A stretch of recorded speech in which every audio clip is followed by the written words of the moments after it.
శ్రీమద్ రామాయణము అయోధ్యాకాండము 6వ సర్గము.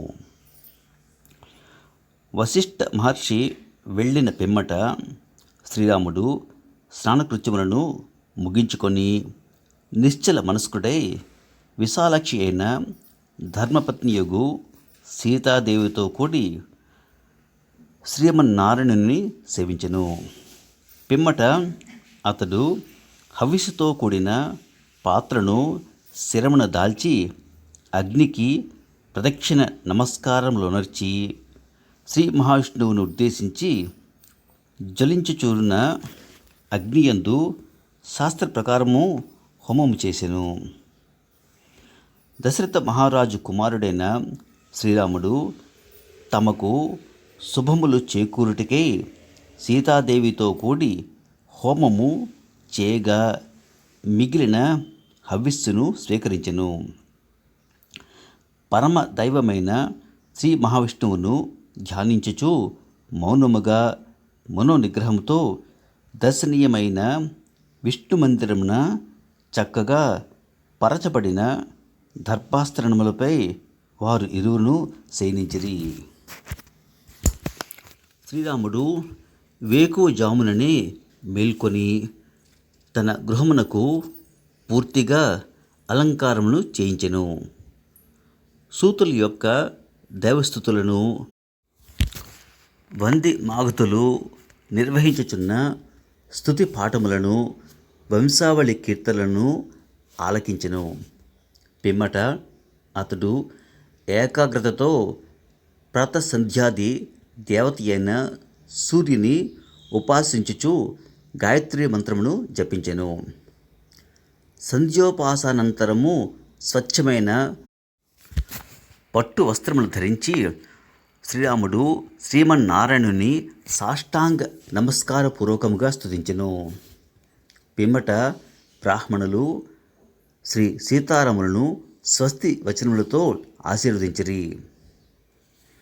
ఆ బ్రాహ్మణోత్తముల యొక్క మధుర గంభీరములైన పుణ్యాహవాచనం వేదఘోషలు తుర్యధ్వనులు అయోధ్య అందంతటను మారుమ్రోగెను.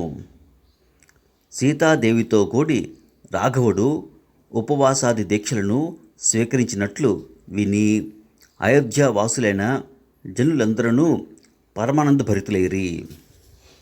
అనంతరము పురవాసులందరూ శ్రీరామ పట్టాభిషేకము జరగబోచున్నదని విని ప్రభాత సమయముననే వీధులను శుభ్రపరిచిరి. కస్తూరి కలయంపి చల్లిరి. రంగవల్లికలను తీర్చిదిద్దిరి. ద్వార తోరణములతో పూలమాలలతో అలంకరించి పురమును శోభాయమానమునర్చిరి.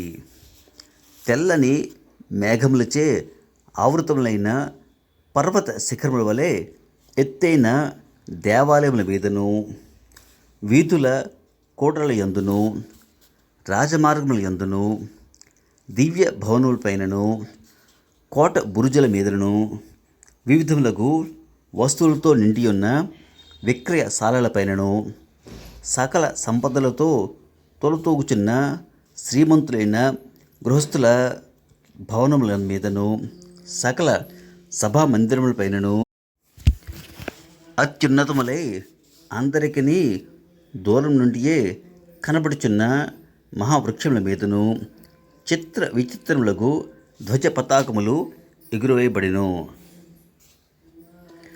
ఆ పతాకముల ధగధగలు కనువిందు గావించుచుండెను.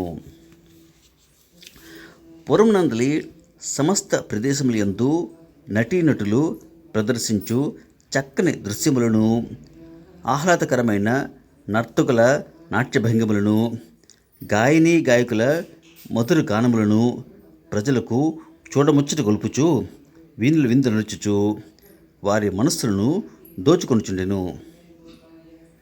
పట్టాభిషేక ముహూర్తము సమీపించుచుండటతో శ్రీరామాభిషేక కథలను వనితారత్నములు గృహములలోను పురుష పొంగవులు ప్రాంగణముల యందును ముచ్చటించుకొనుచు మురిసిపోచుండిరి. ఎంట్ల ముంగళ్ళ యందు ఆడుకొనుచున్న బాలబాలికలు సైతము గుంపులు గుంపులుగా చేరి రామాభిషేక మధుర గాథలను పరస్పరము చెప్పుకొనుచుండిరి. రామాభిషేక మహోత్సవమును పురస్కరించుకొని పౌరులెల్లరూ రాజమార్గములందు రంగురంగుల పువ్వులను చల్లిరి. ధూపములతో సుగంధములతో మార్గములన్నింటినీ పరిమళములతో గోవళింపజేసిరి. వీధుల యందు అమర్చబడిన వితానములు, పోక చెట్లు, అరటి చెట్లు మున్నగు వాటి నీడలను తొలగించుటకు మరియు పట్టాభిషేకానంతరము భద్రగజముపై శ్రీరాముని ఊరేగింపు జరుగుచున్నప్పుడు ఒకవేళ ప్రొద్దు గుంకినిచో ఆ చీకట్లను తొలగించుచు వెలుగులను విరజిమ్ముటకును అన్ని రాజమార్గముల యందును దీపవృక్షములను ఏర్పరిచిరి. పురజనులెల్లరూ వైభవోపేతముగా ఇట్లు అయోధ్య నగరమును అలంకరించి శ్రీరాముని యువరాజ పట్టాభిషేక ముహూర్తమును కోరుకొనుచున్నవారే వీధుల కోడళ్ళ అందును సభాభవనముల యందును గుమిగూడి పరస్పరము చర్చించుకొనుచు దశరథ మహారాజును ఈ విధముగా కొనియాడుచుండిరి. ఇక్ష్వాకు వంశమునకు వన్ని తెచ్చిన మహానుభావుడగు ఈ దశరథ మహారాజు తన వార్ధక్యమును గుర్తించి శ్రీరాముని యువరాజ పట్టాభిషేకం చేయుచున్నాడు. ఇది ఎంతటి గొప్ప విషయమో! శ్రీరాముడు లోకులందరి మంచి చెడ్డలను బాగుగా ఎరిగినవాడు. అతడు మనకు ప్రభువు కాబోచున్నాడు. ఇక అతడు మనకు చిరకాలము రక్షకుడుగా ఉండును. మనకు అబ్బిన ఈ అదృష్టము దేవానుగ్రహ ఫలితమే.